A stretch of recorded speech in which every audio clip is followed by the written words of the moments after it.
اعوذ باللہ من الشیطان الرجیم، بسم اللہ الرحمن الرحیم، الحمد للہ رب العالمین وصلی اللہ علی محمد وآلہ الطاہرین۔ دعائے افتتاح کا ایک جملہ ہے جس میں امام فرماتے ہیں، امام زمانہ ہمیں تعلیم دیتے ہیں، الحمد للہ بجمیع محامدہ کلہا بجمیع نعمہ کلہا۔ تو یہاں پہ جو ہمیں تعلیم دی جا رہی ہے کہ خداوند متعال کا شکر ادا کریں، خداوند متعال کی حمد بجا لائیں،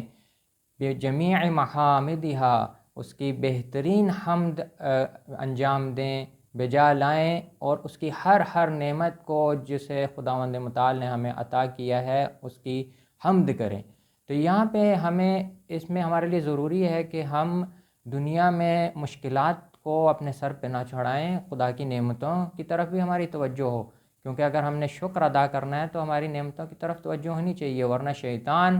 ہمیں ہماری مشکلات کو اتنا بڑھا کر دکھاتا ہے کہ ہم نعمتوں سے غافل ہو جاتے ہیں اور ہمیشہ خدا سے گلہ شکوہ ہی کرتے رہتے ہیں، خدایا تو نے یہ نہیں دیا، وہ نہیں دیا۔ اب کون سی نعمتوں، خود اس دعا میں ہم دیکھتے ہیں کہ کون سی نعمتوں کی طرف، الحمدللہ الخالق الخلق، ایک جو نعمت ہے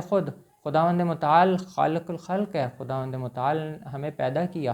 یہ حیات، یہ زندگی بہت بڑی نعمت ہے جس کا ہمیں شکر گزار ہونا چاہیے۔ اور یہ خدا چاہتا تو ہمیں خلق ہی نہ کرتا، خدا چاہتا ہمیں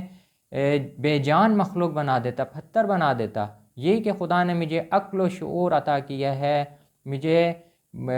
معرفت حاصل کرنے کی صلاحیت عطا کی ہے، یہ بہت بڑی نعمت ہے، اس کا ہمیں شکر گزار ہونا چاہیے، خدا کے آگے سجدہ ریز ہونا چاہیے کہ خدایا یہ بہت بڑی نعمت تو نے عطا کی ہے، میں جو سانس لے سکتا ہوں، میں جو چل پھر سکتا ہوں، اپنے کام کو انجام دے سکتا ہوں،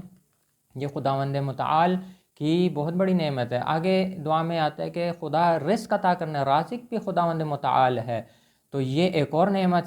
خداوند متعال ہر لمحہ ہمیں زندگی عطا کر رہا ہے، ہمیں رزق عطا کر رہا ہے، مختلف ذرائع کے ذریعے خداوند متعال یہ رزق عطا کر رہا ہے۔ خود اس رزق میں بھی صرف کھانا پینا شامل نہیں ہے، خود یہ جو آکسیجن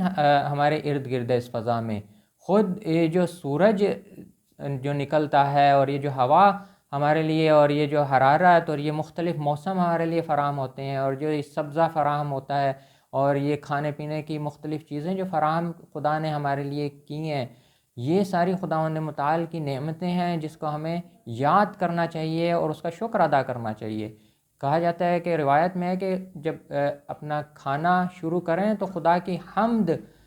کریں، الحمدللہ رب العالمین، جس طریقے سے ہمیں کھانے کے شروع میں بسم اللہ کہنا چاہیے، کھانے کے شروع میں ہی اس کا شکر بھی ادا کرنا چاہیے کہ خدایا تو نے ہمیں یہ نعمت عطا کی ہے۔ اسی طریقے سے فالق الاصباح، اس دعا میں امام زمانہ ہمیں تعلیم دے رہے ہیں کہ خدا کی جب حمد کریں، فالق الاصباح، جب روشنی چیری جاتی ہے، یعنی جب سورج نکلتا ہے، ہم اس کی طرف توجہ کریں کہ واقعی یہ بہت بڑی نعمت ہے کہ آہستہ آہستہ نور بڑھتا ہے، پھر دن چڑھتا ہے، پھر ہم آمادہ ہوتے ہیں، رات کی نیند سے بیدار ہوتے ہیں، پھر اپنے کام کو جاتے ہیں۔ خود یہ آہستہ آہستہ جو سورج کا نکلنا ہے یہ بہت بڑی نعمت ہے، اور جتنا انسان سائنس اور فزکس، کیمسٹری، بایولوجی اور مختلف ایسٹرونومی ان چیز کا مطالعہ کرے گا تو خداوند متعال کی عظمت اس کو زیادہ نظر آئے گی، اور ان مطالعے کے بعد، اس ریسرچ کے بعد انسان کو اور زیادہ خداوند متعال کا شکر گزار ہو جانا چاہیے کہ اس نے یہ جو نعمتیں دی ہیں، ورنہ اگر یہی سورج ایک دم سے نکل آتا